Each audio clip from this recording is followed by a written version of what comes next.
जाते हैं। इस पोएम में पोएट ने बहुत cleverly he sketched the scenario of the human activity towards the trees. पेड़ों के साथ, इस वातावरण के साथ हम कितना निर्दयी है, ये उन्होंने बहुत बाखूबी से इस पोएम में लिखे हैं। चिल्ड्रेन, एक पेड़ को बड़ा होने कितने दिन लगते हैं ये आप सभी जानते हो। इसके डाल, पत्ते, जड़ कितना दिनों के बाद मजबूत होता है। एक छोटा सा बनाना ट्री ही क्यों ना हो, समय आते ही ये अपने पूरे कोशिश के साथ हम लोगों के लिए फल देता है। क्यों एक रोज़ प्लांट क्यों ना हो, वो भी देखे होंगे, एक दिन ना एक दिन इसमें भी हम लोगों को लिए फूल देता है। घर में हम लोग तुलसी का पौधा लगाते हैं। तुलसी पौधा भी हम लोगों के लिए कितना शुद्धता देती है, शुद्ध हवा देती है। तुलसी के पत्ता से बहुत तरह का डिजीजेस, बहुत तरह का बीमारी ये दूर होता है। पर हम लोग इस ट्रीज़ के प्रति, प्लांट्स के प्रति थोड़ा सा भी अपना सहानुभूति, अपना थॉटफुलनेस नहीं दिखाते हैं। इस पोएम में पोएट ने हम लोगों को जागरूक किए हैं, एक नेगेटिव बात को बताकर हमें पॉजिटिव करने के लिए कहे हैं। Okay students, now let's start the poem, and after this poem you should take oath that not to destroy a tree, but each one plant one. Okay students, now the first stanza, and children, you will find that in this poem there are so many literary devices, that is figure of speech, and in this poem there is no any rhyme scheme, इसमें कोई rhyme scheme नहीं है। और ये poem जिसे हम लोग कहते हैं enjambment, means that without any pause, without any punctuation, इसे हम एंजाममेंट कहते हैं। ये सभी फिगर ऑफ स्पीच के बारे में आप लोगों को मैं डिस्क्रिप्शन बॉक्स में दे दूंगा। I will provide you all the question answers and the figure of speech about the all the figure of speech used in this poem. I will provide in the description box. Okay students, that is the free words poem, मतलब इसमें कोई rhyme scheme आपको नहीं मिलेगा, इसे हम लोग free words कहते हैं। Okay students, now this poem, the first stanza tells us that it takes much time to kill a tree, not a simple jab on the of the knife will do it.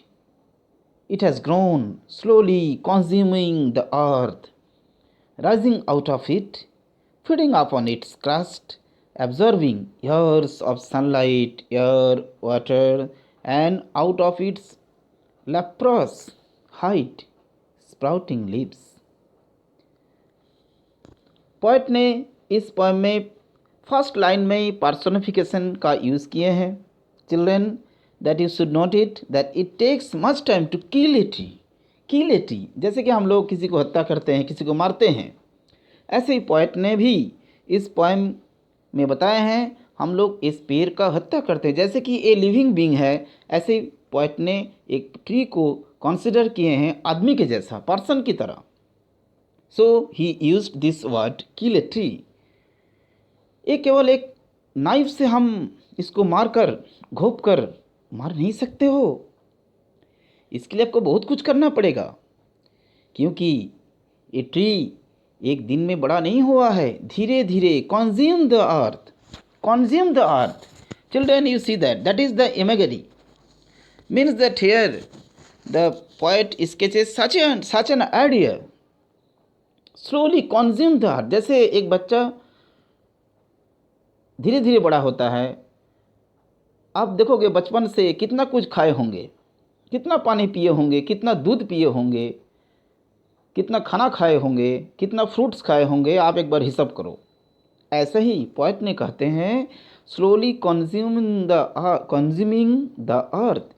इस पृथ्वी में कितना कुछ उन्होंने consume किया, तब इतना बड़ा हुआ है।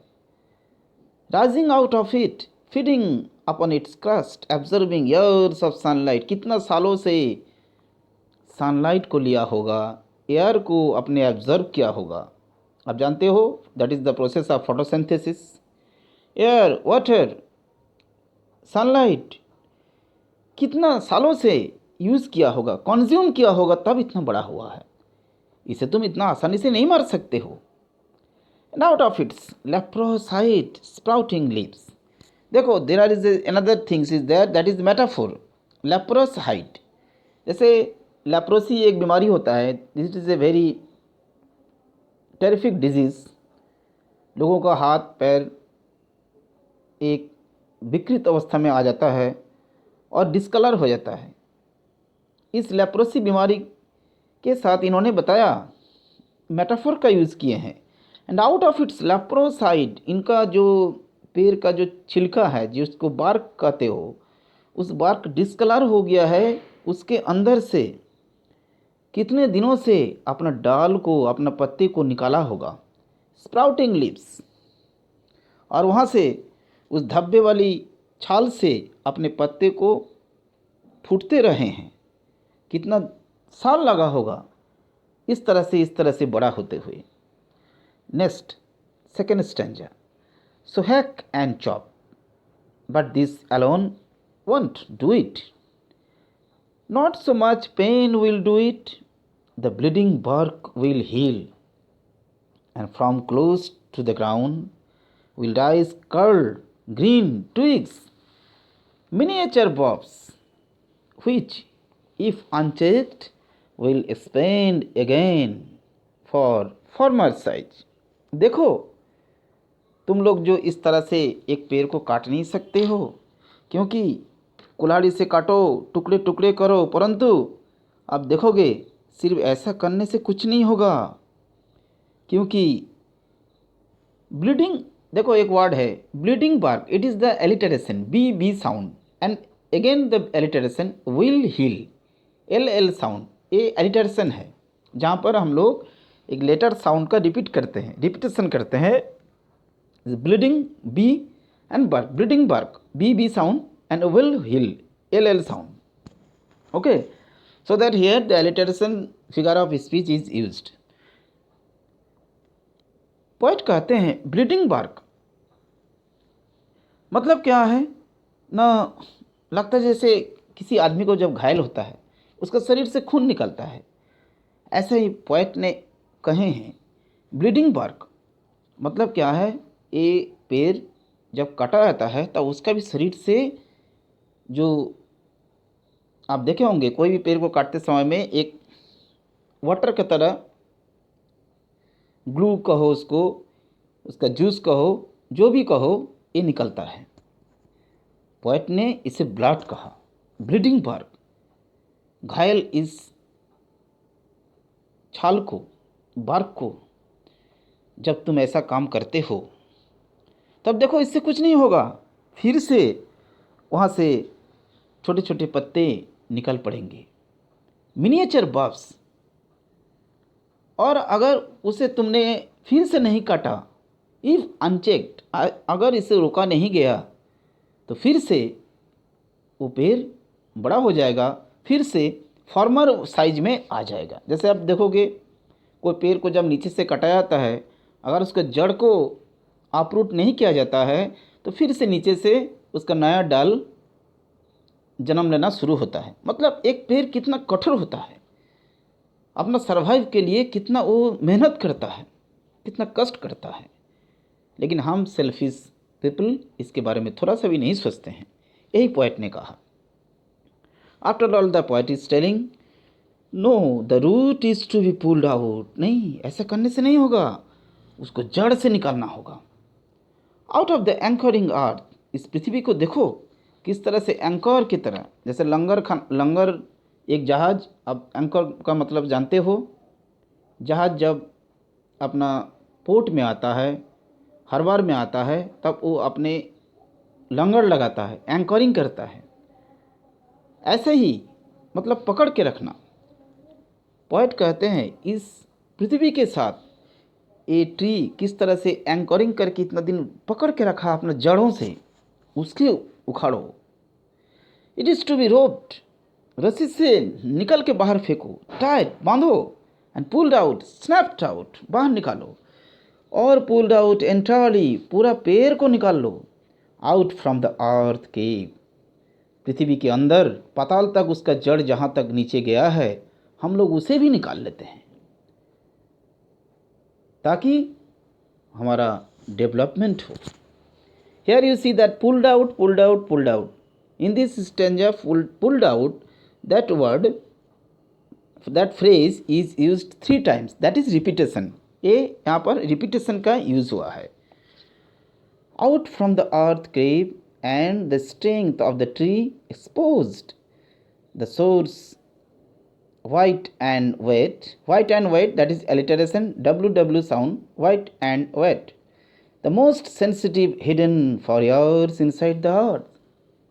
पृथ्वी के अंदर तक कितना सालों से भीतर से बाहर निकलकर बेसहारा करना होगा, तभी तुम इस पेड़ को हत्या कर सकते हो। मतलब एक तरफ पोएट बताते हैं तुम क्या क्या कर रहे हो, ह्यूमन एक्टिविटी क्या क्या होता है, किस किस तरह से हम पेड़ को अपना जड़ से बेजड़ कर देते हैं, अपरूट कर देते हैं। यही पोएट ने बताया है। Next, then the matter of scorching and choking in sun and air, browning, hardening, twisting, weathering, and then it is done. Poet कहते हैं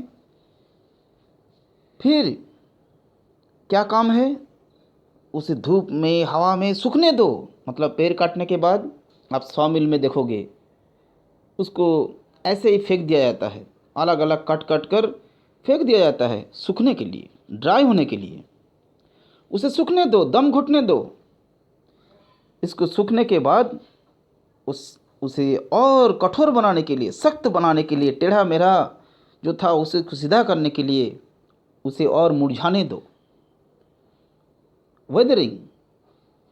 और फिर देखोगे सब काम तमाम हो गया, मतलब पेड़ का हत्या हो गया। It is done. That is very sad ending at the last. Okay students, that is very thoughtful poem. I hope that you have understood, and very soon you will get all the exercises, question answers and figure of speech in the description box. Children, you must subscribe my channel and press the bell icon so that you will get the next lesson of your class.